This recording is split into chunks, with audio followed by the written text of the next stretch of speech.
How to create sales pitch presentation on PowerPoint. Hello guys, in today's video I'm going to show you how to create sales pitch presentation on Microsoft PowerPoint, easy and fast. So all what you have to do is go to PowerPoint and now go to the top here, click on presentation and choose the business option right here.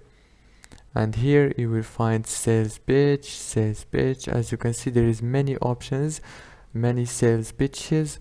Now go to the search, and if you didn't find them, you can search for them here and click like this, click create, and here you can change anything on this sales pitch that you want.